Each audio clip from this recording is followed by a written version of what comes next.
What's up, comic book friends? It's me, Tony Critical, back with another Critical Pull List. This week's going to be a little bit different. I'm just going to go over last week's books to keep it really fast. Trying to catch up with the videos so I can start getting them out Wednesday, Thursday, Friday instead of super late like I have been. So this one I'm just going to fly through and use my extra time to catch up. So let's get right into it.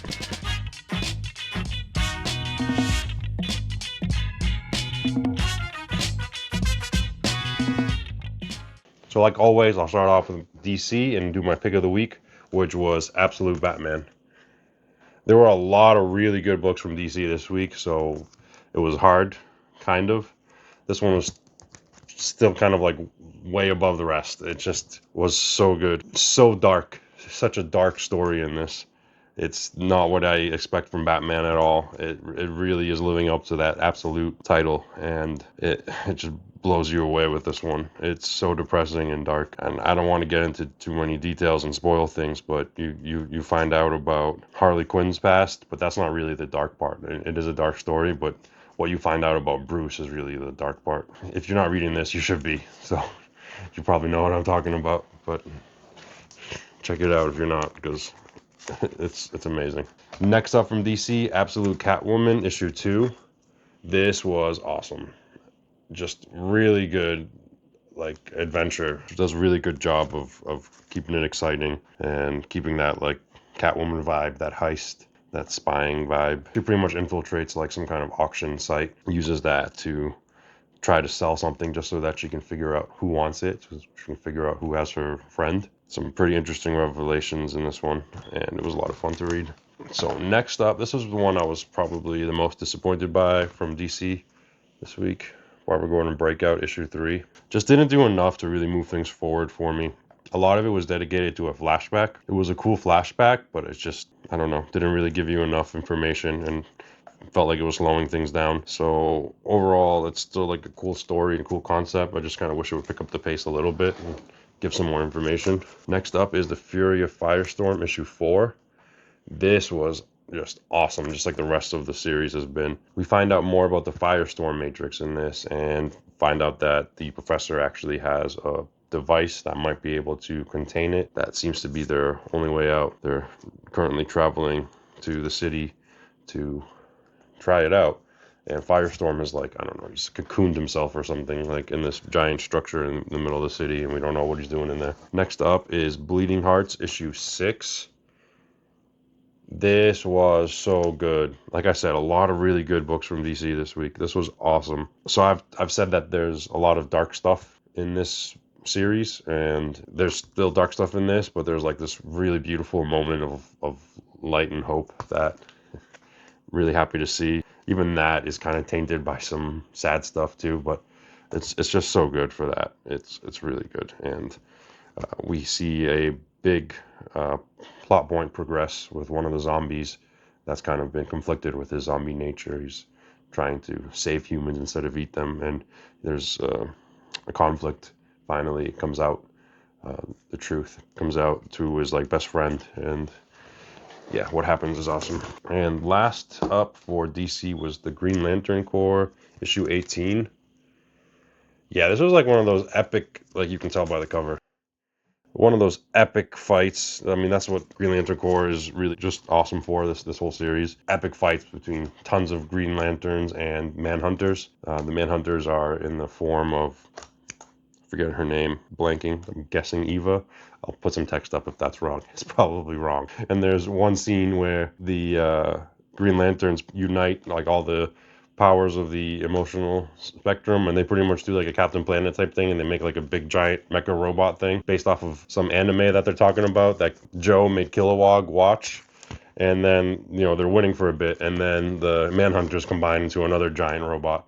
So it's going to be like a robot versus robot fight.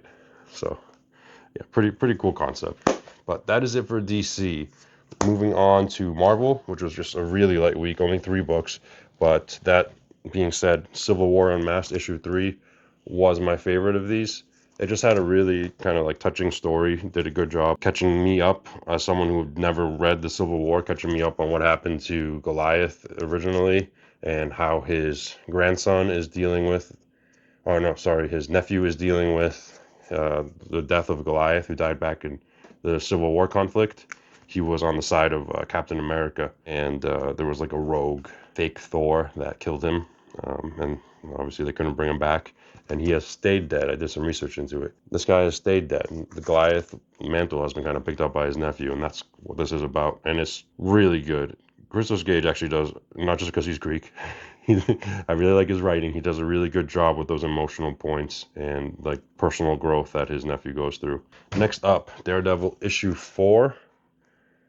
This was good, but probably not my favorite of the series. Felt a little bit slow. Yeah, so I just kind of opened it up to kind of jog my memory a bit. And my favorite part of this, I'll say, is that there's a nice flashback to when Murdoch was a little boy and when he lost his father and dealing with that. I did like that. It was blended in nicely throughout the story. But yeah, the plot doesn't really move forward too much. The bad guy gets away from Daredevil. Some other guy comes and saves Daredevil at the last minute, and the other guy gets away and kind of stalls out. The plot stalls out a bit, so little disappointed with that one. It's a pretty good setup issue, so I'm sure next issue will be good again. But going up to my last issue for Marvel, Sorcerer Supreme number 8. I can't believe we're on number 8 already. So this continues on with the pairing of Wanda with the Sorcerer Supreme of the Quantum Realm, and they're fighting the Extinction King's weapons, the extinction weapons that he created, and it's like every issue of this has been, it's a really weird fight. It starts off kind of normal. She's trying to destroy this cannon in outer space, but there's like some kind of hex on it, so it rebuilds itself every time she destroys it, and it's launching these like portals essentially that will like chew up whatever they hit, like it'll be like a black hole. And how she deals with it is she turns the weapon sentient. She gives it like thoughts and consciousness and knowledge and talks it down, like convinces it to not be a weapon that has its own choice on whether it fires or not. And it pretty much becomes a good guy and just leaves. That's about when Wanda and Quantum Guy get teleported to another extinction weapon of the Extinction King, and they have to take that out now. It's kind of like this living star type being. And I don't think they even know who the Extinction King is yet. They don't know what they're fighting yet, so maybe we'll see them find out in the next issue. And that is it for Marvel. Now moving on to the indies. My pick of the week for the indies, and also the Ting's pick of the week for the best art. The Ting. He picks the best art that he liked for the week because the poor guy never learned how to read. You know, he's working on it. But pick of the week and the Ting's pick of the week for best art goes to Hybrid. I even got the variant cover. And actually, I just thought I'd add the reason why I picked this up, because this is a kind of an obscure indie title. It's not on the comic shelves. It's something I picked up from Kickstarter because there's a couple of guys, the writer and the letterer, are people that I like to watch on YouTube. The letterer, Nate Nielsen, is Speed Sultan on YouTube, and I really like his channel. So I really like their stuff, and they seem like cool dudes, so I thought I'd support them. So that's why I've got that on the list. But tried to not be biased with the rating. It really was my favorite. Really like this. Kudos to Brandon, Luke, and Nate, and Paul for his editorial work. But amazing. Brandon was the writer. Brandon Gingell was the writer.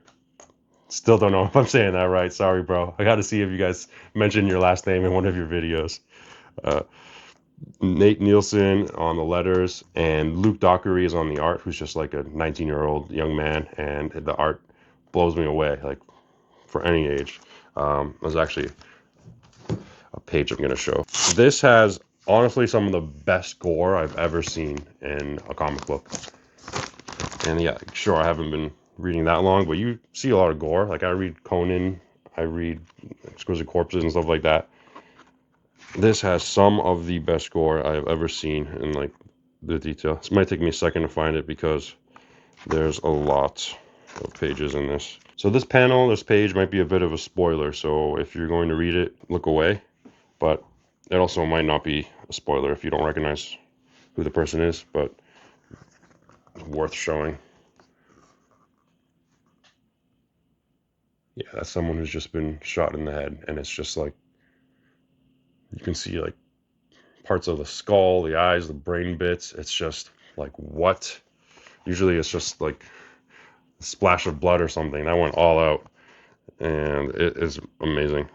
Really, really, really good art outside of that as well. But the gore is just what really stood out to me. Like, wow. Let me see if I can find like a fighting panel. Yeah.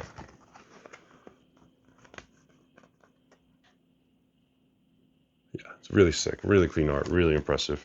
Writing is really good too. It's kind of like that dark noir type writing. It's a revenge story. It's about a guy coming to terms with the loss of his family and growing through that, still seeking revenge, but kind of understanding it and doing it in a way that doesn't turn him into a monster, doesn't make him lose who he was, kind of going through those conflicts.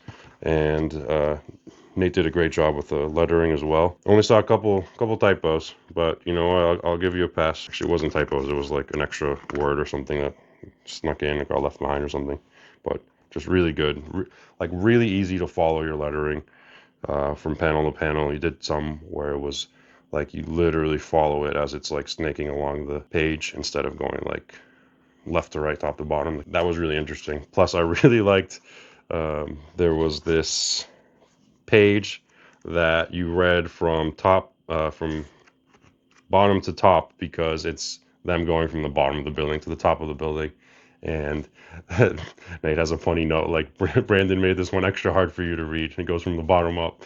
I thought that was really funny. I like the creativity there and trying new things. So yeah, this is really really awesome book, and I'm looking forward to issue 2 whenever you guys get around to it.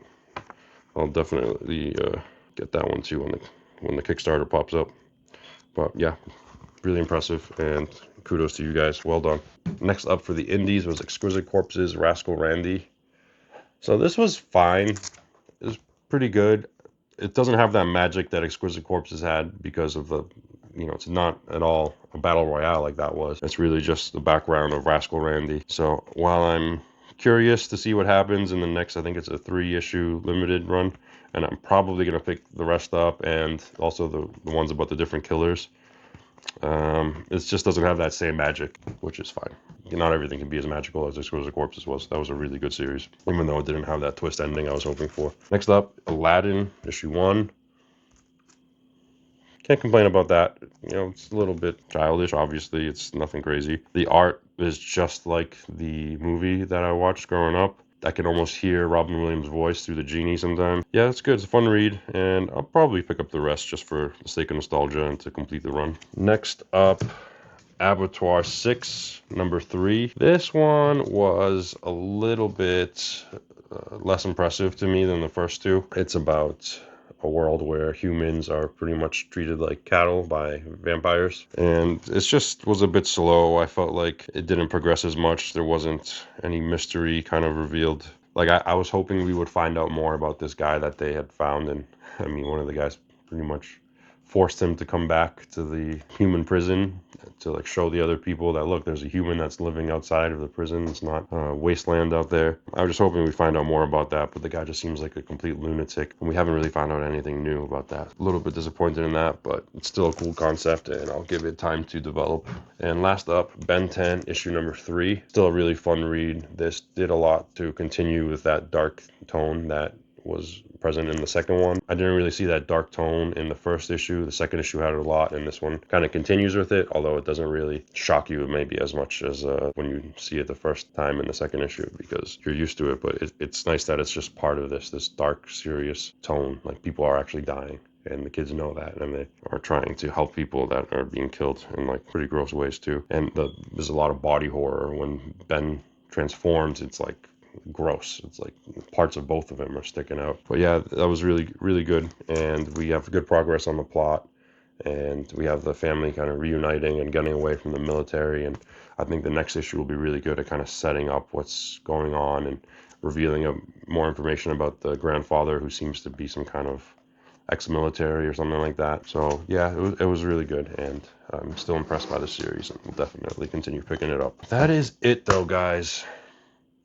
I'm not going to go over my new pulls because I'm going to hope to make that video tomorrow or the day after, and then I'll get back into the regular routine. And I won't go over what's coming out next week because that's literally coming out tomorrow. Yeah, it doesn't make sense. So that's where I'm going to wrap things up, and I'm hoping to get the next video out a lot sooner. And I should be able to. I'm going to be less busy the next few days. Had a few crazy weeks, but I'm ready to get going and get into a rhythm again. All right, well, that wraps up today's video. Thank you so much for watching. Hope you guys enjoyed the video, and I hope you guys check out my video next week too.